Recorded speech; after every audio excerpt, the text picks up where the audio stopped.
আসসালামু আলাইকুম ওয়া রাহমাতুল্লাহি ওয়া বারাকাতুহু। সুপ্রিয় শিক্ষার্থীবৃন্দ, বর্তমান বিশ্বের ভয়াবহ একটি মহামারী যেটা আমাদেরকে মারাত্মক আকারে সারা পৃথিবীবাসীকে আতঙ্কগ্রস্ত করে তুলছে। তো এই মুহূর্তে আসলে সারা বিশ্বের সবাই আমরা অত্যন্ত আতঙ্কগ্রস্ত এবং মহান রব্বুল আলামিনের কাছে সর্বদাই আমরা কামনা করছি যে আল্লাহ তাআলা যেন আমাদেরকে এই মহামারী থেকে রক্ষা করেন। এবং আজকের যে বিষয়ে আমি প্রিয় শিক্ষার্থীবৃন্দ তোমাদের উদ্দেশ্যে এই ক্লাসটি নেওয়ার জন্য দাঁড়িয়েছি সেটি হলো ঢাকার ঐতিহ্যবাহী একটি শিক্ষা প্রতিষ্ঠান national ideal school and college দীর্ঘদিন সারা বাংলাদেশের এই সকল শিক্ষা প্রতিষ্ঠান গণপ্রজাতন্ত্রী বাংলাদেশ সরকারের নির্দেশে এই সকল প্রতিষ্ঠানই প্রায় বন্ধ হয়ে গেছে কার্যক্রম। তো তোমরা যারা বাড়িতে এখন এই মুহূর্তে অবস্থান করছো, হয়তো অনেকেই অলসতায় সময় কাটছে হোম কোয়ারেন্টাইন টাইমে। তো এই অবস্থার মধ্যে দিয়ে তোমাদের লেখাপড়া যাতে বিঘ্নিত না হয়, এক্ষেত্রে আমাদের কলেজ কর্তৃক বা স্কুলের প্রধান শিক্ষক মহোদয় কর্তৃক আমাদেরকে নির্দেশনা দেওয়া হয়েছে যে আসলে আমরা যাতে তোমাদেরকে এই মুহূর্তে কিছুটা হলেও শিক্ষার হয়তো শতভাগ আমরা একটি লাইভ ক্লাসের মতো করতে পারবো না, তবে অন্তত পক্ষে তোমরা যাতে উপকৃত হও এজন্যই আমাদের এই অনলাইন ভিত্তিক ক্লাসগুলি চালু করার জন্য স্যারদের পরামর্শে আমরা চালু করেছি।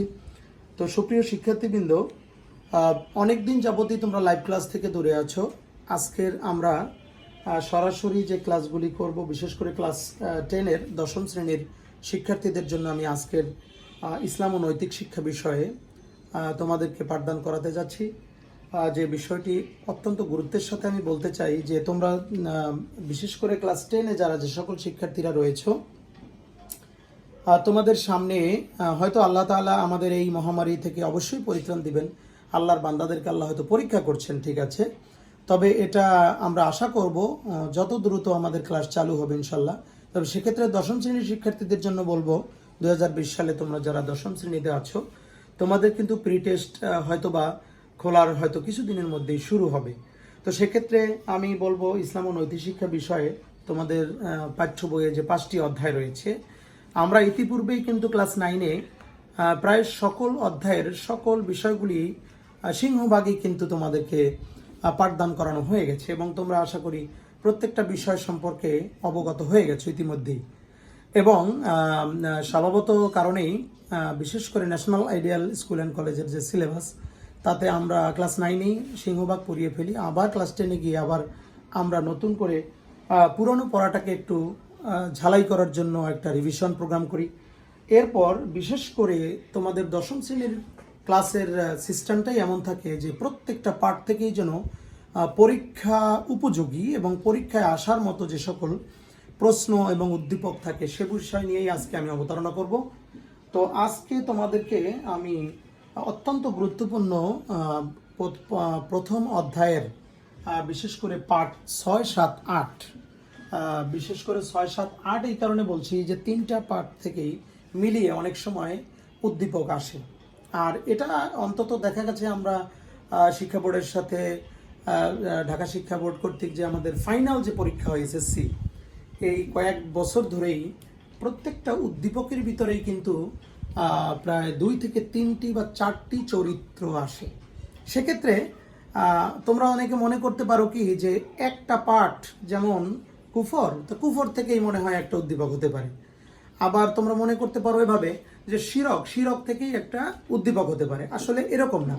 অনেক সময় শিরকের পাঠ্য বিষয়বস্তু যা বলা হয়েছে, কুফরে যা বলা হয়েছে, নিফাকে যা বলা হয়েছে, এই 3টি বিষয় মিলেই কিন্তু একটা উদ্দীপক হতে পারে এবং চরিত্রও থাকতে পারে, 3 থেকে 4টা চরিত্র। ইদানিং কিন্তু এই প্রশ্নগুলি হয় এবং সেক্ষেত্রে শিক্ষার্থীরা অনেকেই আমরা বোর্ডের খাতা দেখতে গিয়ে দেখি যে অনেকেই কিন্তু ধরতে পারে না।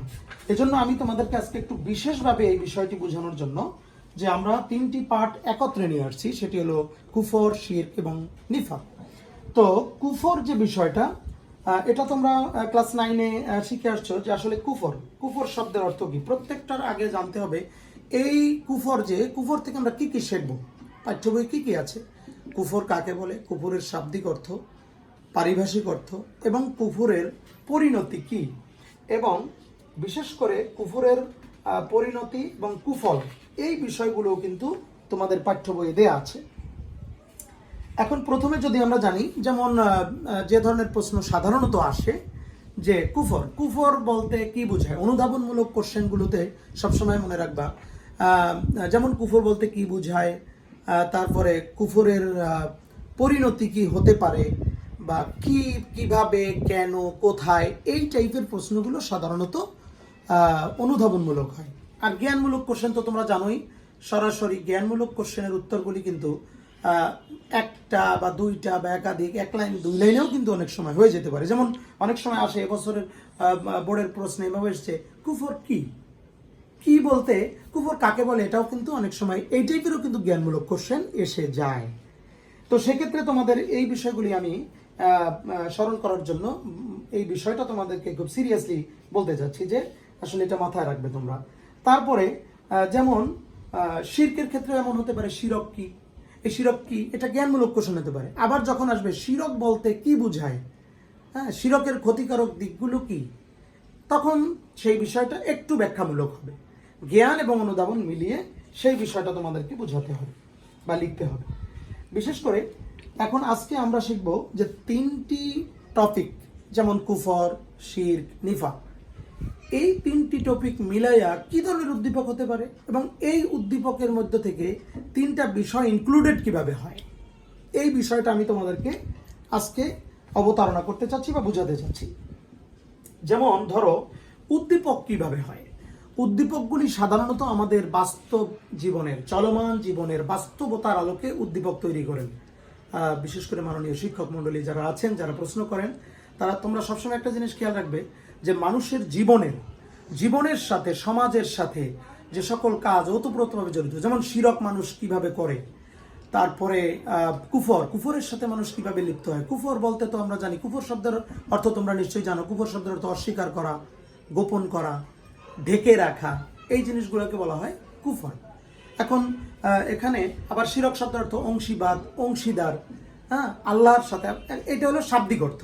আর যখন বলা হবে শিরক বলতে কি বোঝায়, যে একমাত্র মহান রব্বুল আলামিন আল্লাহ তাআলার সাথে পৃথিবীর অন্য কোনো ব্যক্তি, বস্তু, সত্তা, ক্ষমতা, শক্তি তার সাথে সমান মনে করাকে বলা হয় শিরক। যেমন একটা লোক যদি মনে করে যে এরকম, যে যেমন সে মনে করো কোভিড-19, এই যে আজকের আমাদের কোভিড-19 বা এই যে আজকের করোনা ভাইরাস, এখন এইটা থেকে এটা দিয়েছেন মহান আল্লাহ তাআলা। আবার মহান আল্লাহ তাআলা এই ভাইরাসটা পৃথিবীতে দিয়েছেন, আবার উনি মুক্ত করবেন।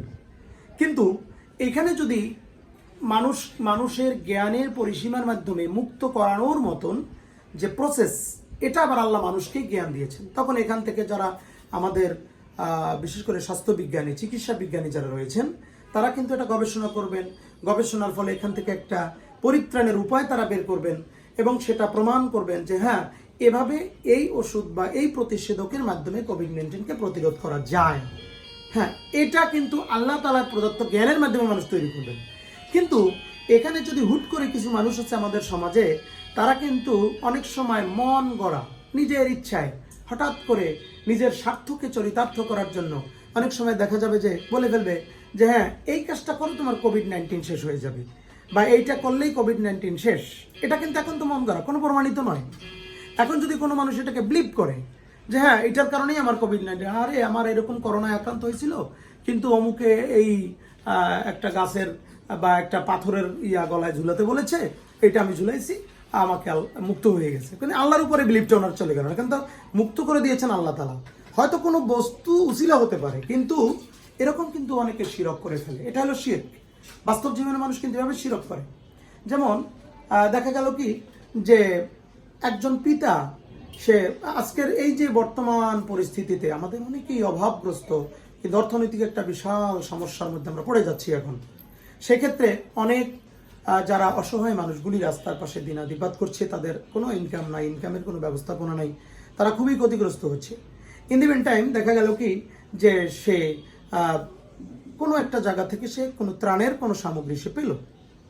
এখন যদি সে বলে ফেলে আলটিমেটলি যে আজকে এই ত্রাণ না আসলে আমরা না খেয়ে মারা যেতাম আমাদের সংসার, আসলে বিষয়টা যদি তার বিলিভটা, তার বিশ্বাসটা ওই লেভেলে চলে যায় যে ত্রাণের কারণে সে বেঁচে গেছে, আসলে বাঁচিয়ে রাখছেন আল্লাহ তাআলা, ওটা ছিল কি মাধ্যম বা উসিলা, ওটা কোনো বান্দার মাধ্যমে তার প্রতি সহানুভূতি করানোর কারণেই ত্রাণ গিয়েছে, এবং আল্লাহ ওই ব্যক্তির অন্তরে সহানুভূতি সৃষ্টি করেছেন, এবং সেই সহানুভূতির কারণেই ওই ব্যক্তির ত্রাণ দেওয়ার মতো মানসিকতা তৈরি হয়েছে, তারপর ওই ব্যক্তির কাছে গেছে, তারপর বাঁচিয়েছে। কিন্তু ওই ব্যক্তির বিশ্বাসটা থাকতে হবে যে আল্লাহ তাআলা ত্রাণের মাধ্যমে আল্লাহ আমাদেরকে বাঁচিয়ে রেখেছেন, এই অর্ধাহার অনাহারের অবস্থাটাকে আল্লাহ আমাদেরকে পরিত্রাণ করেছেন। তো এইরকম জায়গা এগুলো কিন্তু বাস্তব জীবনে মানুষ এরকম শিরক করে ফেলে। আবার অনেক সময় মানুষ বিলিভ করে, বিশ্বাস করে যে হ্যাঁ, আমি যদি অমুক মাজারে না যেতাম তাহলে, অনেকে আছে মাজারে বিশ্বাসী, কিন্তু তোমরা দেখবা যে হ্যাঁ ঠিক আছে, অমুক মাজারে গিয়ে সে একজন মাজার বলতে এখানে আমরা অনেক আল্লাহর ওলি আছে, তারা মারা গেছেন, তারা অনেক আল্লাহর প্রিয় বান্দা ছিলেন, এটা ঠিক। কিন্তু ওই ব্যক্তির মৃত্যুর পর ওনার কিন্তু কোনো ক্ষমতা নেই। কিন্তু আমাদের দেশে কিছু মানুষের মধ্যে এই ধরনের বিশ্বাস তৈরি হয়েছে যে হ্যাঁ, মৃত ব্যক্তি কবরে পৌঁছে গেছে, তারপরেও উনি, এই বাবার এত ক্ষমতা যে উনি যা ইচ্ছা তাই কিছু করতে পারেন। এই ধরনের বিলিভ নিয়েও আমাদের সমাজে অনেক মানুষ বসবাস করে। যেমন অনেকে আছে যে দেখো, তোমরা তোমাদের মধ্যে থেকে পরীক্ষার সময় অনেকে কোনো হুজুরের কাছে বা একজনের কাছে কলম পড়াইতে নিয়ে আসে, যে উনি একটু কলম পড়ে দিলে, এটা দিলে হয়তো এটা দিয়ে লেখলে আমি খুব ভালো রেজাল্ট করব। ঠিক এই ধরনের বিলিভ, অন্তরে বিশ্বাস করা, এটাও কিন্তু শিরক। তার মানে কি, ভালো রেজাল্ট করবা তোমার যোগ্যতায়, তোমার নিজস্ব প্রচেষ্টায়, এবং আল্লাহ তোমাকে রহমত দান করবেন। লেখার মতো জ্ঞানকে তোমার স্মৃতিতে সঠিকভাবে সংরক্ষণ করার দায়িত্ব আল্লাহ তাআলার, এবং তুমি তখন লিখতে পারবা, তুমি সুন্দর রেজাল্ট করতে পারবা। কিন্তু সেক্ষেত্রেও কিন্তু আমাদের সমাজে এই ভ্রান্ত এই ধরনের যে বিশ্বাস বা আকীদা রয়েছে, এগুলি কিন্তু শিরক। যেটা আমি একটু আগে বলছিলাম যে আল্লাহ তাআলার একান্ত গুণ বৈশিষ্ট্য, তার একমাত্র তার ক্ষমতার সাথে পৃথিবীর, যেমন লেখার বা তোমার স্মৃতি থেকে ধারণ করার সকল কিছু ক্ষমতাটা আল্লাহ রাব্বুল আলামিন দিয়েছেন। কিন্তু সেই জায়গা থেকে যখন তুমি বিশ্বাসটাকে, যে কলমের কারণে আমি লিখতে পেরেছি, হুজুরে কলম পড়ে দিয়েছিল, তাহলে কিন্তু এটা শিরক হয়ে যাবে। এই জন্য বাস্তব জীবনের সাথে কিন্তু এই ধরনের শিরক জড়িত আছে আমাদের সমাজে। অনেকেই আমরা ইচ্ছায় অনিচ্ছায় আমরা শিরকের সাথে লিপ্ত হয়ে যাচ্ছি। আমি আজকে তোমাদেরকে শিরক এবং কুফর, কুফর মানে কি, ডাইরেক্ট অস্বীকার করা আল্লাহ তাআলার অস্তিত্বকে, এবং আল্লাহ তাআলার যে সকল নির্দেশনা আমাদের জন্য রয়েছে, প্রত্যেকটা যে বিষয়গুলি মৌলিক বিশ্বাস, যেমন কোরআন, তারপরে হলো আল্লাহ তাআলা, তারপরে ঈমান, এক কথায় আল্লাহ তাআলার মনোনীত দ্বীন ইসলামের মৌলিক সকল বিষয়গুলির প্রতি কোনো একটির প্রতি অবিশ্বাস করা যাবে না। পূর্ণাঙ্গ আস্থা বিশ্বাস করতে হবে, এটার নাম হইল ঈমান। আর ঠিক এটাকে যদি আমি অবিশ্বাস করি, সেটাই হবে কুফর। তার মানে এখানে একটা প্রশ্ন তোমাদের জন্য ক্লিয়ার, যে ঈমানের বিপরীত কি? কুফর। কুফরের বিপরীত কি? ঈমান। এটা কিন্তু one kind of knowledge base question, এটা কিন্তু এক ধরনের জ্ঞানমূলক কোশ্চেন। হ্যাঁ, এরকম শিরক কিসের বিপরীত আসতে পারে, এটা কিন্তু জ্ঞানমূলক। শিরক হইল তাওহীদের বিপরীত। শিরক মানে আল্লাহর সাথে পৃথিবীর অন্য কোনো ব্যক্তি বস্তুকে অংশীদার করা, আর তাওহীদ মানে আল্লাহ এক, এটাকে স্বীকৃতি দেওয়া। আল্লাহ যে এক, আল্লাহর ক্ষমতা, আল্লাহর সকল কিছু, আল্লাহর দৃষ্টান্ত আল্লাহ নিজেই। আল্লাহর সাথে পৃথিবীর অন্য কোনো শক্তির ক্ষমতার তুলনা চলবে না। এখন আসি, আমরা একটা উদ্দীপক নিয়ে কথা বলি, তোমরা খুব মনোযোগ দিয়ে শুনবা। উদ্দীপকটা যে দুইটা জিনিস কিভাবে ইনক্লুড হতে পারে একটা উদ্দীপকের মধ্যে, শিরক কুফর, মানে এই উদ্দীপকটা থেকে আমরা বুঝতে পারি। যেমন সে মিস্টার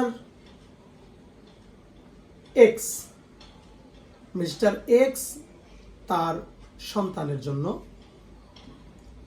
সে এবার এসএসসি পরীক্ষা দিবে। তোমরা উদ্দীপকটা খুব যখন পড়বা, খুব খেয়াল করে পড়বা যে চরিত্রটা কিভাবে কে কার সাথে যায়। মিস্টার এক্স তার সন্তানের পরীক্ষার জন্য চিন্তা করলেন যে কোনো এক পীরের মাজারে গিয়ে সেখান থেকে তার পরীক্ষার উন্নয়নের জন্য সেখান থেকে একটা দোয়া নিবে। এজন্য সে তার সন্তান মিস্টার ওয়াইকে নিয়ে রওনা দিল। কিন্তু সেই মাজারে গিয়ে দেখলো অসংখ্য মানুষ সেখানে মাজারে সেজদায় লুটাইয়া কান্না করতেছে। কেউ কেউ তার নিজের অভাবের কথা বলছে, হে বাবা তুমি আমার অভাব পূরণ করে দাও। কেউ বলতেছে, বাবা আমি নিঃসন্তান, আমাকে তুমি সন্তান দাও। কেউ বলতেছে, কেউ আবার ওখানে যার যার মনের ইচ্ছাগুলি সে ওই মাজারের পাশে গিয়ে বলতেছে। এক পর্যায়ে দেখলো কিছু মানুষ আবার মাজার থেকে, মাজারে তোমরা দেখবা অনেক সময় এই লাল ফিতা পরিয়ে দেয়, এই লাল ফিতা পরিয়ে দিচ্ছে হাতে, যে ভাই আপনি মাজারে নতুন আসছেন, আপনি একটা লাল ফিতা পরে নিয়ে যান। এই লাল ফিতাটা পরে উনিও, ভদ্রলোকও লাল ফিতাটা পরে নিল এবং বলল যে জানেন, এখান থেকে আপনি যদি এগুলা পরে যান তাহলে এটা আপনার জীবনের ভাগ্যের উন্নয়ন নিয়ে আসবে। কিন্তু মিস্টার এক্স চিন্তা করলেন যে এই লাল ফিতা আসলে কি করতে পারবে। মিস্টার এক্স, মানুষের ভাগ্যের পরিবর্তন তো আল্লাহ তাআলা করে। তারপরে উনি লাল ফিতাটা পরলেন। এরপরে উনি চলে আসলেন, এসে ওনার বন্ধুদের সাথে, সহকর্মীদের সাথে বলতেছেন, আমি অমুক মাজারে গিয়েছিলাম, সেখান থেকে দেখলাম যে মানুষ এই এই কাজ করে, সেজদায় লুটাইয়া বাবার কাছে চাইতেছে, আবার দেখা যাচ্ছে যে সেজদায় লুটিয়ে চাচ্ছে, কেউ কেউ সন্তান চাচ্ছে। আমি আমার ছেলের জন্য, পরীক্ষার জন্য সেখান থেকে পীর বাবার দোয়া চেয়ে নিয়ে আসলাম, আশা করি আমার ছেলে এবার সেখানে সেই দোয়ার বদৌলতে সে খুব ভালো একটা রেজাল্ট করবে। তখন সে বলল যে মাজারের ফিতাও মানুষ পরিয়ে নিচ্ছে এবং সে প্রত্যেকেই বিশ্বাস নিয়ে পড়তেছে ভাগ্যেরও নাকি উন্নয়ন হয়ে যায় এই মাজারের ফিতা হাতে পড়লে। কিন্তু আসলে এটা আসলে আমার বিশ্বাস হয় না। কিন্তু আসলে তার এক বন্ধু বলল, তোমার হাতেও তো পরে দেখা যাচ্ছে। এ পর্যন্তই উদ্দীপক। এখন এই উদ্দীপক থেকে আমি তোমাদেরকে বলবো যে এইখানে কিন্তু তিনটার সমন্বয় আছে। এখন আমি তোমাদেরকে এক এক করে বলতে চাই যে, যেমন ধরো এই উদ্দীপকের আন্ডারে তিনটি প্রশ্ন হবে। একটি জ্ঞানমূলক কোশ্চেন, যেমন আমরা বলতে পারি কুফরের বিপরীত কি, এটা কিন্তু জ্ঞানমূলক কোশ্চেন। এরপরে শিরক কেন অমার্জনীয় অপরাধ, কোশ্চেন নং 2 খ। 3 নম্বর কোশ্চেন, উদ্দীপকের এক্স সাহেবের আচরণিক কার্যক্রম, আচরণিক অবস্থা, আচরণিক বলতে তার আচরণগত অবস্থাটা কিসের শামিল, কোরআন সুন্নাহর আলোকে ব্যাখ্যা দেন। একে হলো প্রয়োগমূলক কোশ্চেন। তুমি আবার খেয়াল করবা যে উদ্দীপকের এক্স সাহেবের আচরণিক অবস্থা, আচরণগত অবস্থাটা কিসের সাথে শামিল, কোরআন সুন্নাহর আলোকে ব্যাখ্যা করো, বা ব্যাখ্যা করো, কোরআন সুন্নাহর আলোকে না হলেও ব্যাখ্যা করো। এটা প্রয়োগমূলক কোশ্চেন।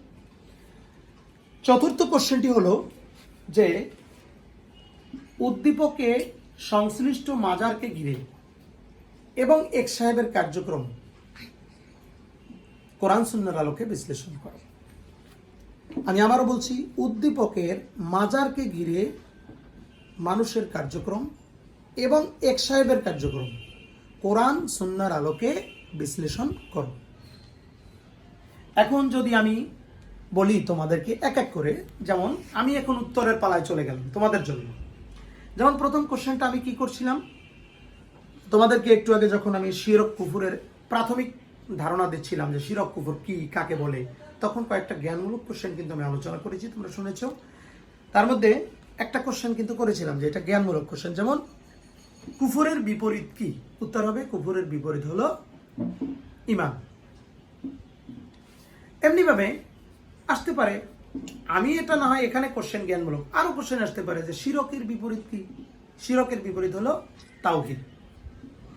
আমি হয়তো তোমাকে এখানে একটা প্রশ্ন সাজানোর জন্য আমি 4টা কোশ্চেন করেছি, কিন্তু কোশ্চেন আরো হতে পারে এই চ্যাপ্টার থেকে, আমি আরো ধারণা দিচ্ছি। যেমন অনুধাবনমূলক কোশ্চেন কি হতে পারে, শিরক বলতে কি বোঝায়, আমি শিরক থেকে দেখাচ্ছি শিরক বলতে কি বোঝায়, শিরক কেন অমার্জনীয় অপরাধ।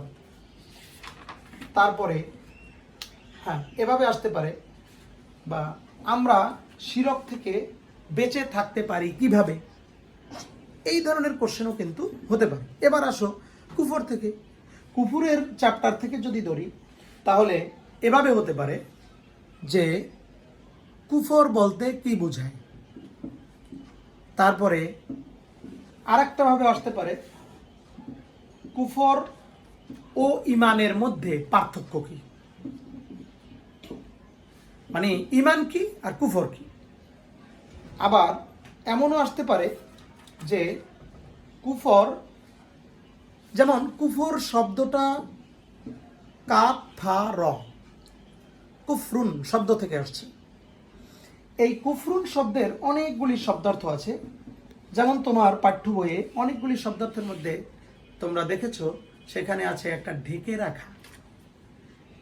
এই ঢেকে রাখা দিয়েও কিন্তু একটা অনুধাবন কোশ্চেন হয়ে যেতে পারে যে কুফর শব্দের অর্থ ঢেকে রাখা। এই কথাটা বুঝিয়ে বলো। আমরা জানি কুফর শব্দের অর্থ অবিশ্বাস করা, অস্বীকার করা। তাহলে ঢেকে রাখা বলতে কুফরের অর্থের যথার্থতা ব্যাখ্যা করো, আসতে পারে এভাবে। তখন তোমাকে আমি এক এক করে প্রত্যেকটার উত্তর তোমাদেরকে টাচ দিচ্ছি যে কিভাবে লিখব। যেমন কুফরের যদি আমরা এখন বলি যে কুফর শব্দের অর্থ অবিশ্বাস করা, অস্বীকার করা, ঢেকে রাখা, তাহলে কিভাবে হয় এর যথার্থতা ব্যাখ্যা করো। যে আমরা জানি কুফর শব্দের অর্থ অবিশ্বাস করা, অস্বীকার করা, ঢেকে রাখা। তবে ঢেকে রাখা অর্থ হয় কিভাবে? যেটা অবিশ্বাস করা, অস্বীকার করা, এখানে একটি জিনিস, যে ব্যক্তি কুফর করে, যে ব্যক্তি আল্লাহ তাআলার অস্তিত্বকে অস্বীকার করে, অবিশ্বাস করে, ওই ব্যক্তি ঢেকে রাখে একটা বিষয়। সেই বিষয়টা কি? সেই বিষয়টা হলো ঈমান। অর্থাৎ কুফর যিনি করেন তাকে বলা হয় কাফির। কাফির ব্যক্তি সে আল্লাহর অস্তিত্ব কিন্তু সে আলটিমেটলি সে কিন্তু বিশ্বাস করে মনে মনে। এই পৃথিবীর বিশ্ব নিয়ন্ত্রণকারী একজন আছেন। পৃথিবীর যত অবিশ্বাসকারীরা রয়েছে, কাফিররা রয়েছে, তারা জানে যে পৃথিবীটা এমনি এমনি সৃষ্টি হয়নি। এই পৃথিবীটার কেউ না কেউ সৃষ্টিকর্তা রয়েছেন, এই পৃথিবীর নিয়ন্ত্রণকারী কেউ না কেউ রয়েছেন।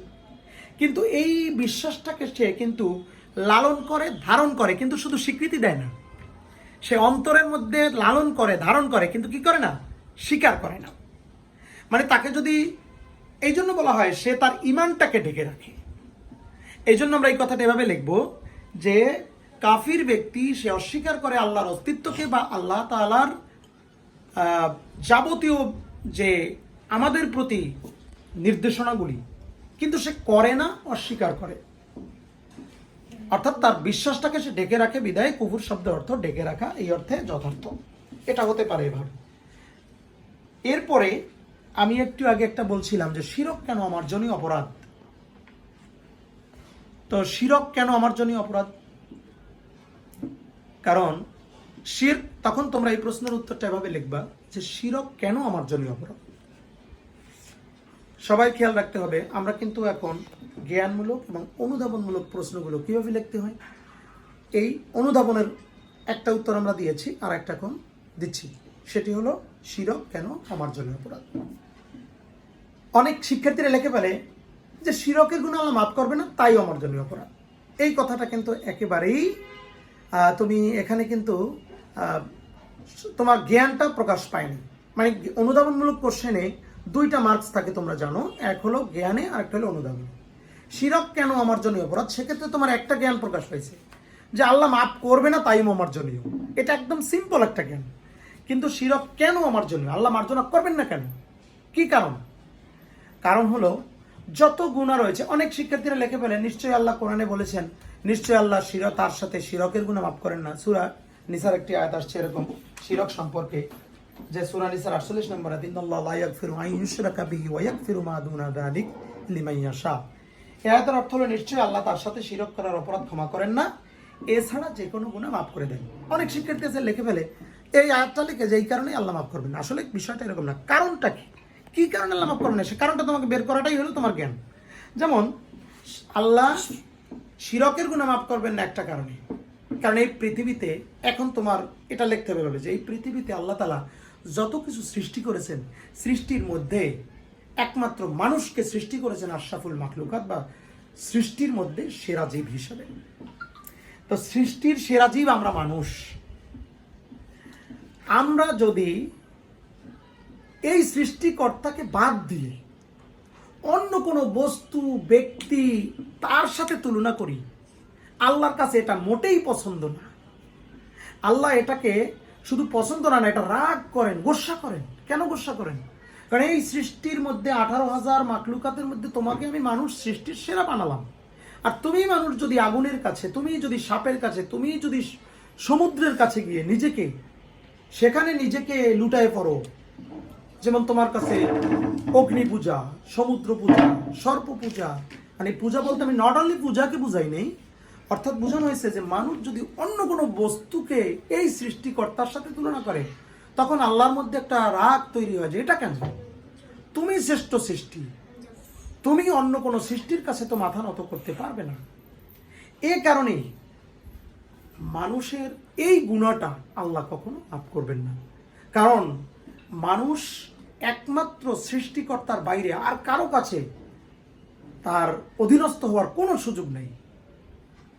কারণ এটা সবচেয়ে আল্লাহর কাছে গোস্বা, রাগের কারণ, এবং এই কারণে এটা সবচেয়ে বড় অপরাধ। এবং কোরআনে এটা বলেছে, ইন্না শিরকা লাযুলমুন আযীম, নিশ্চয়ই শিরক হলো সবচেয়ে বড় অপরাধ। সূরা লোকমানের মধ্যে, সূরা লোকমান, এখানে হযরত লোকমান আলাইহিস সালাম তার সন্তানকে এরকম বলেছিলেন, উপদেশ দিয়েছিলেন যে হে বৎস, শিরক হলো সবচেয়ে বড় অপরাধ। এটা কোরআনুল কারীমে এসেছে। তো শিরকের কুফল ও প্রতিকার তোমরা পড়েছো পাঠ্য বই, এবং সেখানে অনেকগুলি কোরআন আছে। আমিও একটু আগে 2টা আয়াত অবতারণা করেছি তোমাদের জন্য। আরেকটা আয়াত সূরা আল মায়েদার মধ্যে বলেছেন আল্লাহ তাআলা, ইন্নাহু মান ইউশরিকু বিল্লাহি ফাকাদ হারামাল্লাহু আলাইহিল জান্নাহ ওয়া মাওয়াহুন নার।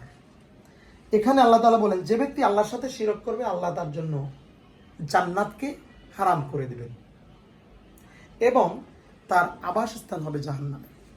সূরা আল মায়েদার আয়াত নং 72। আমরা তোমাদেরকে একটু আগে যে অনুধাবনমূলক কোশ্চেনটা বুঝালাম, সেটি হলো যে শিরক কেন আমার জন্য অপরাধ। তার মানে তুমি গুটিয়ে একদম গুছিয়ে যে কথাটি লিখতে পারো যে শিরক সবচেয়ে একটি বড় অপরাধ, এটি আল্লাহ তাআলা মাফ করবেন না। কারণ আল্লাহর কাছে এটা অত্যন্ত অপমানের, অত্যন্ত জঘন্য।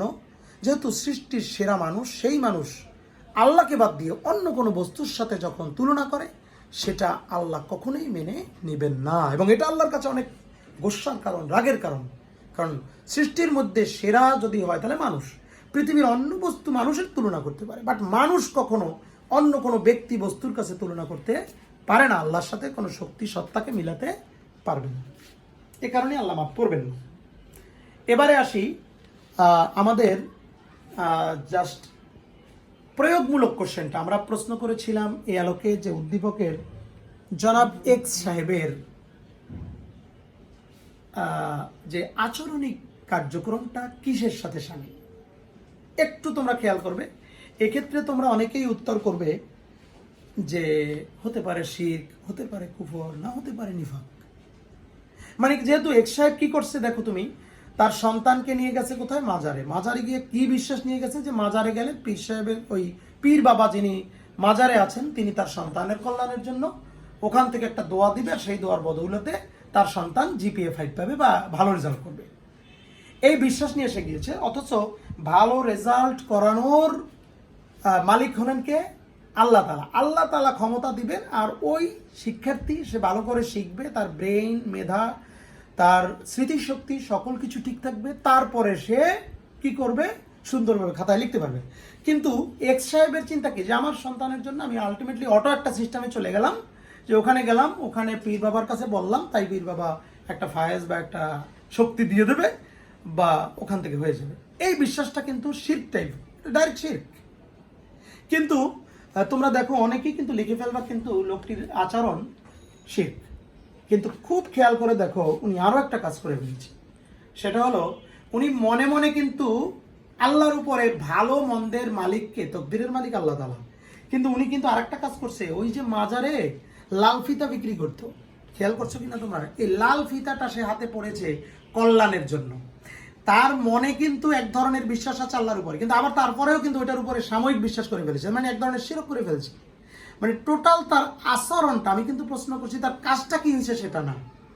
এখানে অনেক শিক্ষার্থীরা কিন্তু লিখে ফেলবে, এটা খুব ক্রিটিক্যাল একটা জায়গা থেকে ধরতে হবে। এই জন্য আমি তোমাদেরকে অবতারণাটা করলাম, এই ধরনের একটু ক্রিটিক্যালভাবেই উদ্দীপকটা আমি দিয়েছি, যে হয়তো আশা করি এরকম এত ক্রিটিক্যাল আসবে না, কিন্তু তোমাদের শিখে থাকতে হবে যে এটা আসতেও পারে এইভাবে, যে তাহলে খুব গভীরভাবে এখান থেকে নিতে হবে যে ওই ব্যক্তির আচরণটা কিন্তু নিফাকের হয়েছে। কিভাবে নিফাক? কারণ ওই ব্যক্তির অন্তরে কিন্তু আল্লাহর প্রতি বিশ্বাস আছে, কিন্তু তার কার্যক্রমটা, মানে এখন আসো নিফাক কাকে বলে, যে অন্তরে আল্লাহ তাআলার বিশ্বাস রেখে, মুখে ইমানের স্বীকৃতি রেখে অন্তরে অবিশ্বাস করা, বা মুখে এক অন্তরে এক আর এক অবস্থা, এর নাম হলো নিফাক। তার মানে ওই ব্যক্তির আচরণটা কিন্তু নিফাকি, কিন্তু কার্যক্রম করছে কিন্তু সে শিরক করছে। এবারে আসো আমরা দেখি যে এই উদ্দীপকের এই ব্যক্তির আচরণটা নিফাকের শামিল। এখন নিফাকের শামিল যে হয়েছে, এখন এই নিফাক কাকে বলে, ওই লোকের কাজটা কিভাবে নিফাক হলো টোটাল, তাহলে নিফাকের সংজ্ঞা দিয়ে প্রমাণ করাতে হবে এই লোকটির উদ্দীপকের এক্স সাহেবের কাজটি। কারণ আমরা জানি মুখে এক ধরনের আচরণ অবস্থা আর অন্তরে এক ধরনের অবস্থা। যেমন আমরা জানি নিফাকের যে সংজ্ঞা দেওয়া হয়েছে সেই সংজ্ঞার মধ্যে বলা হয়েছে যে অন্তরে বিশ্বাস, অন্তরে অবিশ্বাস এবং মৌখিক স্বীকৃতি রেখে এরকম অবস্থার নাম হলো নিফাক। অন্তরে কুফর ও অবাধ্যতা গোপন করে মুখে ইসলামকে স্বীকার করার নাম হলো নিফাক। যেমন লোকটা কিন্তু বলছে যে সবকিছু আল্লাহই দেন, আবার সে মনে মনে একটু বিশ্বাস করছে যে হইতেও পারে আমি এই লাল ফিতাটা পড়ছি, এর কারণে আমার ভাগ্য পরিবর্তনও হইতে পারে। এ কারণে তার আচরণগত কারণে সে তার কাজটা নিফাক হয়েছে, এ কারণে সে মুনাফিক হয়েছে। এবং এখন তোমাকে বলতে হবে আয়াতুল মুনাফিকে সালাসুল, এখানে তোমাকে ওনার প্রথম কাজটা হলো, ওনার কাজটা হলো নিফাক এবং নিফাকের সংজ্ঞা দেবা, এবং ওনার কাজটা সেই সংজ্ঞার আলোকে নিফাক হয়েছে এটা তুমি বুঝাবা। তৃতীয় প্যারায় গিয়ে তুমি দেখবা যে নিফাক সম্পর্কে আল্লাহ কোরআনে কি বলছেন, হাদিসে কি বলছেন, এর দুই একটা উদ্ধৃতি তোমাকে টানতে হবে। যেমন হাদিস শরীফের মধ্যে আসছে, সহিহ বুখারী মুসলিমের, আয়াতুল মুনাফিকে সালাসুন ইজা হাদ্দাসা কাযাবা ওয়া ইজা আখলাফা ওয়া ইজা ওয়া'আদা আখলাফা ওয়া ইজা উতুমিনা খানা। অর্থাৎ সাধারণত মুনাফিক ব্যক্তির আচরণ হয় তিনটি চিহ্ন। যেমন আল্লাহ রসুল বলছেন যে সাধারণত যাদের অন্তরে মুনাফিক বা নিফাকি আছে এরা কথায় কথায় মিথ্যা বলে, যখন সে ওয়াদা করে ওয়াদা ভঙ্গ করে, যখন তার কাছে কোনো বস্তু আমানত রাখা হয় তখন সেটা খেয়ানত করে। সাধারণত মুনাফিকের এই তিনটা বৈশিষ্ট্য আছে, আল্লাহ রসুল এটা বলেছেন। আবার সূরা মুনাফিকুন নামে কোরআনে একটি সূরা নাজিল হয়েছে, একদম আল্লাহ তাআলা এই সূরার প্রথম আয়াতে বলছে ওয়াল্লাহু ইয়াশহাদু ইন্নাল মুনাফিকিনা লাকাযিবুন। এখানে এই আয়াতের প্রথম আয়াতে আল্লাহ বলছেন নিশ্চয়ই আল্লাহ নিজে সাক্ষ্য দিচ্ছেন যে নিশ্চয়ই মুনাফিকরা মিথ্যাবাদী। মানে তোমাকে বুঝতে হবে যে আল্লাহ নিজে সাক্ষ্য দিয়ে বলতেছেন যে মুনাফিকরা নিশ্চয়ই কি মিথ্যাবাদী, কারণ মুনাফিকদের একটা বড় বৈশিষ্ট্যই হলো মিথ্যা কথা বলা। তার মানে ওই ব্যক্তির আমরা এক্স সাহেবের তাহলে কার্যক্রম থেকে এই দুই হাদিস এবং আয়াত থেকে আবারও প্রমাণ করা হবে যে তার কাজটা নিফাক। এমনিভাবে তো আমাদের সমাজে এভাবে অনেক কাজের মধ্য দিয়ে আমাদের ইচ্ছায় অনিচ্ছায় আমরা কিন্তু শিরক কুফরের সাথে জড়িয়ে যাই। এই কথাগুলো তোমার কনক্লুশনে তুমি টেনে প্রয়োগটা শেষ করবা, প্রয়োগমূলক। এরপরে গিয়ে উচ্চতর দক্ষতা লেভেলের যে কোশ্চেনটা আমি এখানে অবতারণা করেছি তোমাদের জন্য, সেটি ছিল যে উদ্দীপককে ঘিরে টোটাল মানুষের কার্যক্রম, উদ্দীপকের মাজারকে ঘিরে টোটাল কার্যক্রমগুলো কোরআন সুন্নাহর আলোকে বিশ্লেষণ করো। এবং উদ্দীপকের মাজারকে ঘিরে দেখো এক সাহেবের মাজারে যাওয়া তার সন্তানকে নিয়ে, এটার এই কাজগুলি অবশ্যই শিরক আছে, কুফরও আছে। আমি তোমাদেরকে আরেকটা জিনিস বুঝাই বলতেছি, এখানে খুব ছোট্ট করে একটা কুফর আছে। কুফরটা কোথায় জানো তোমরা? তোমাদেরকে যদি আমি বলি কুফরটা কি বের করো তো তোমরা অনেকে ভাবনায় পড়ে যাবা যে আসলে কুফরটা কি। কুফরটা হলো, তোমরা কুফরের চ্যাপ্টারের মধ্যে দেখবা যে কিছু কিছু কুফরের চিহ্নর কথা বলা হয়েছে। কুফরের কিছু চিহ্ন আছে যে চিহ্নগুলো ইচ্ছাকৃতভাবে কাফেরদের অনুকরণ করা, তাদের ধর্মীয় চিহ্ন ব্যবহার করা কুফরি। ইচ্ছাকৃতভাবে কাফেরদের ধর্মীয় চিহ্ন অনুসরণ করে। যেমন আমরা জানি ইসলামের দৃষ্টিতে মুশরিক যারা পৌত্তলিক দেবদেবীর মূর্তি পূজা করে, এরা পক্ষান্তরে আল্লাহকে অস্বীকার করে। ওদের বিধর্মীদের ধর্মীয় যতগুলো পরিচ্ছদ, পোশাক, ধর্মীয় এগুলি যদি আমরা মুসলমানরা এটাকে পরিধান করি তাহলে এটাও এক ধরনের কুফর। মনে রাখতে হবে এটাও কিন্তু কুফরি। যেমন ইসলামের গুরুত্বপূর্ণ কোনো বিষয় নিয়ে ঠাট্টা বিদ্রুপ করা, মহানবী সাল্লাল্লাহু আলাইহি ওয়াসাল্লাম কিংবা কোরআনকে নিয়ে ঠাট্টা বিদ্রুপ করা, এটাও কিন্তু কুফর। এখন আমরা দেখি ওই ব্যক্তি কি করছে, কুফরের কোন চিহ্নটা তার মধ্যে পাওয়া গেছে, সেটি হলো লাল ফিতা। লাল ফিতাটা সাধারণত তোমরা দেখবা অন্য ধর্মের ধর্মীয় কোনো প্রতীক, ওরা লাল ফিতা পরে ওদের ধর্মীয় কোনো কার্যক্রম বা কোনো ভালো কল্যাণের জন্য। তাহলে অন্য ধর্মের কল্যাণের জন্য একটা লাল ফিতা পরাটাকে যদি আমি আজ মুসলিম হিসাবে, বা ওই এক্স সাহেব তো একজন মুসলমান, সে যখন পড়েছে, তাহলে এই চিহ্নটা কি হয়েছে? কুফর হয়েছে। তার মানে দেখো, তার মানে উদ্দীপকের 4th নম্বর কোশ্চেন, উচ্চতর দক্ষতা লেভেলের কোশ্চেনটা লিখতে গিয়ে আমরা কুফরও পাচ্ছি। ইভেন ওই উদ্দীপককে ঘিরে কুফর আছে, কতটুকু কুফর, কোন কার্যক্রমগুলো নিফাক হয়েছে সেটা তো আমরা আলোচনা করেছি প্রয়োগমূলকে, আর বাকি কাজগুলো কিন্তু শিরক হয়েছে। যেমন মাজারে গিয়ে আমরা দেখতে পাই যে মাজারে কিছু লোক সেজদায় লুটাইয়ে বলছিল মাজারে যে হে বাবা, বা এই মাজারের যিনি শুয়ে আছেন তার কাছে চাচ্ছিলেন যে হে বাবা, তুমি আমাকে সন্তান না সন্তান দাও। কিন্তু সন্তানদের মালিক কে? আল্লাহ তাআলা। যেখানে আল্লাহ তাআলা মালিক, সেই চাওয়াটা যদি বাবার কাছে চাওয়া হয়, তার মানে আল্লাহ যেটা করবেন সেটা বাবা করবেন, তার মানে আল্লাহর সাথে বাবাকে শরীক করা হয়েছে, তুলনা করা হয়েছে, এটা কিন্তু শিরক হয়েছে। তেমনিভাবে সেজদায় লুটিয়ে কেউ আবার বলতেছে আল্লাহ আমি অত্যন্ত অভাবী, আমি দুস্থ, আমি একেবারে অনাথ, আমার কিচ্ছু নাই, তুমি আমাকে অর্থনৈতিকভাবে সমৃদ্ধি করে দাও। অর্থনৈতিক সমৃদ্ধি করার মালিক আল্লাহ তাআলা, তার কাছে চাইতে হবে, সেখানে গিয়ে পীর বাবার কাছে চাও, এটাও শিরক। তেমনিভাবে এক সাহেবের সন্তানকে নিয়ে যাওয়া, তার সন্তানের জন্য, কল্যাণের জন্য, পরীক্ষায় ভালো করার জন্য বা ভালো রেজাল্টের জন্য যে চাওয়াটা হয়েছে, সেটাও কিন্তু শিরক হয়েছে।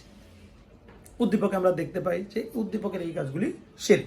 এভাবে লিখে এবারে শিরক সম্পর্কে আল্লাহ কি বলছেন ডাইরেক্ট, যে নিশ্চয় আল্লাহ সূরা নিসার 48 নম্বরে, নিশ্চয় আল্লাহ তার সাথে শিরক করার গুনাহ কখনো ক্ষমা করবেন না, এছাড়া আল্লাহ যে কোনো গুনাহ মাফ করবেন। এই পাশাপাশি একটা হাদিসে কুদসির মধ্যে বলছেন যে বান্দা যখন গুনাহ করতে করতে, এটা অন্যত্র একটা হাদিসে কুদসিতে এসেছে যে বান্দা যখন অনেক গুনাহ করে এবং গুনাহ করতে করতে নিজে চিন্তা করে যে হায় রে কি অবস্থা, আমাকে কি আল্লাহ মাফ করবেন? এ ব্যাপারে কোরআনেরও আয়াত আছে, অন্য আয়াতে আল্লাহ বলছে কুল ইয়া ইবাদিয়াল্লাযিনা আসরাফু আলা আনফুসিহিম লা তাকনাতু মির রাহমাতিল্লাহ। এই আয়াতের অর্থ, হে বান্দা, তুমি যারা তোমরা নিজেদের প্রতি নিজেদের অত্যাচার করতে করতে হতাশ হয়ে গেছো যে তোমাদের গুনাহ মাফ করবেন না, আল্লাহ বলছে লা তাকনাতু মির রাহমাতিল্লাহ, তোমরা আল্লাহর রহমত থেকে নিরাশ, তুমি আমার কাছে চাও। উদউনি, আল্লাহ বলছে উদউনি আস্তাজিব লাকুম, তুমি আমাকে ডাকো, আমি তোমার ডাকে সাড়া দেব। সুতরাং একজন পাপী বান্দা যখন আল্লাহর কাছে মাপ চাইবে, আল্লাহ সকল পাপ মাফ করেন, কিন্তু শিরক আর কুফর দুইটা বিষয় কখনো মাফ করবেন না। এটা পরিষ্কার সূরা নিসার 48 নম্বর আয়াত থেকেও প্রমাণিত। শিরকের গুনাহ এছাড়া হাদিসে কুদসিতে এখানে উল্লেখ করছে আল্লাহ, বান্দা যখন আল্লাহর কাছে চায় যে পরিমাণ গুনাহ করছে ওই পরিমাণ ক্ষমা নিয়ে হাজির হব, যদি তোমার গুনার মধ্যে কোনো শিরক আর কুফরের গুনাহ না থাকে। তাহলে এখান থেকেও আমরা একটা জিনিস ক্লিয়ার হলাম যে শিরক এবং কুফরের গুনাহ আল্লাহ কখনো মাফ করবেন না। তেমনিভাবে এই আয়াতগুলি তোমরা বিশ্লেষণের শেষ পর্যায়গুলি নিয়ে আসতে পারো কোরআন সুন্নাহর আলোকে। তেমনিভাবে ওই আয়াতটা অন্তর সূরা আল মায়েদার আয়াত নং 72, যে ব্যক্তি আল্লাহর সাথে শিরক করবে আল্লাহ তার জন্য অবশ্যই জান্নাতকে হারাম করে দিবেন, এটাকেও তোমরা কিন্তু নিয়ে আসতে পারো এবং তার অবস্থান হবে জাহান্নামে। তো আজকের আমরা শিরক, কুফর এবং নিফাক ইনক্লুডেড 3টি বিষয় মিলে একটি উদ্দীপকের অবতারণা করেছি এবং এ ধরনের কোশ্চেন আসতে পারে। তোমরা বিশেষ করে এই আজকের আমার আলোচনায় শিরক, কুফর, নিফাক 3টা টপিক তোমাদের নিয়ে আসার কারণ হলো এইটা। এখানে আজকের শিরক, কুফর, শিরক এবং আরেকটা জিনিস আমি এখানে লিখে নিলাম, সেটা হলো নিফাক। 3টি জিনিস, কুফর, শিরক, নিফাক, এই 3টি বিষয়ের অবতারণা করা হয়েছে এই কারণে যে আসলে আমাদেরকে এ ধরনের প্রশ্ন বোর্ডেও আসে। তো প্রিয় শিক্ষার্থীবৃন্দ, সর্বশেষে আজকের এই ক্লাসে আমি বলতে চাই তোমাদের উদ্দেশ্যে যে আজকের যে মহামারী আমাদের জন্য ছড়িয়ে আছে এবং আল্লাহ তাআলা আমাদের জন্য এটা হয়তো পরীক্ষার জন্য দিয়েছেন, সবাই আমরা, কারণ মুমিনদেরকে আল্লাহ তাআলা কিন্তু পরীক্ষা করেন, ইমানের পরীক্ষাটা আল্লাহ বিপদ দিয়ে, এটা কোরআনের মধ্যে আল্লাহ বলছেন ওয়ালা নাবলুয়ান্নাকুম বিশাইইম মিনাল খাউফি ওয়াল জু'i ওয়া নাকসিম মিনাল আমওয়াল ওয়াল আনফুসি ওয়াস সামারাত ওয়া বাশশিরিস সাবিরিন। এর অর্থ হলো আল্লাহ বলছেন অবশ্যই আমি তোমাদিগকে পরীক্ষা করি, বিশাইইম মিনাল খাউফ ভয় দিয়ে, ওয়াল জু' ক্ষুধা দিয়ে, দারিদ্রতা দিয়ে, ওয়া নাকসিম মিনাল আমওয়াল সম্পদকে ধ্বংস করে দিয়ে, ওয়াল আনফুসি ওয়াস সামারাত জীবন পর্যন্ত ধ্বংস করে। যেমন আজকের জীবন, দেখো আজকের তারিখ পর্যন্ত প্রায় সারা পৃথিবীতে প্রায় 1,70,000 প্রায় 2.5 লক্ষ মানুষ কিন্তু মারা গিয়েছে এই কোভিড-19 বা করোনা ভাইরাসে। এটাও আল্লাহ তাআলার মানুষকে পরীক্ষার জন্য দিয়েছে। এখানে হ্যাঁ, যারা ইমানদার তারা যদি এখানে মারা যান ইমানের সাথে, তারা অবশ্যই শহীদি মৃত্যু পাবেন, এটা হাদিস শরীফ দ্বারা প্রমাণিত। আল্লাহ তাদেরকে মর্যাদা, শহীদি মর্যাদায় মৃত্যুটাকে অ্যাকসেপ্ট করবেন। আর যারা কাফির মুশরিক, তাদেরকে এভাবে মৃত্যু দিয়ে যারা বেঁচে থাকবে তাদের জন্য একটা শিক্ষা আল্লাহ তাআলা দিবেন। যে কারণ মানুষ যখন অন্যায়, অত্যাচার, অবিচারে সারা পৃথিবীটা ভরে যায়, আল্লাহ বলছে জহরাল ফাসাদু ফিল বাররি ওয়াল বাহরি বিমা কাসাবাত আইদিন নাস, এই জলে এবং স্থলে যত বিপর্যয় দেখে এটা তোমাদের মানুষের হাতের কামাই, অর্থাৎ আমাদের অ্যাচিভমেন্ট, আমরা যে কাজ করেছি। তখন আল্লাহ তাআলা আর সহ্য করতে না পারে মানুষকে এভাবে পরীক্ষা করে এটা দিয়ে। তো আমাদের ইমানের জন্য আমরা ইমানের পরীক্ষা, আল্লাহ তাআলা যদি পরীক্ষা নিতে চায় তাহলে আমরা উত্তীর্ণ হতে পারবো না, কিন্তু আল্লাহর কাছে এটাও চাইতে হবে, আল্লাহ আমাদের এখান থেকে পরিত্রাণ দাও। এবং তোমরা যারা শিক্ষার্থীরা এই অবস্থায় ঘরে আছো, তোমরা পিতামাতা যারা রয়েছে পিতামাতার কথা শুনবে, বিশেষ করে তাদের সকল মানে এই মুহূর্তে তাদের সাথে থাকতেছো ঘরে, হোম কোয়ারেন্টাইনে যারা আছে সবাই, হ্যাঁ, তো সবাই যাতে সুন্দরভাবে থাকতে পারে, সবাই সবার জন্য দোয়া করতে হবে, মুসলিম বিশ্বের জন্য দোয়া করতে হবে, আমাদের এই পরিস্থিতিকে আল্লাহ পরিত্রাণ দান করুক। আর স্বাস্থ্যবিধি সবাই মেনে চলবে। এই বলে আজকের ক্লাস এখানেই শেষ করলাম। আল্লাহ হাফিজ। আসসালামু আলাইকুম ওয়া রাহমাতুল্লাহি ওয়া বারাকাতুহু।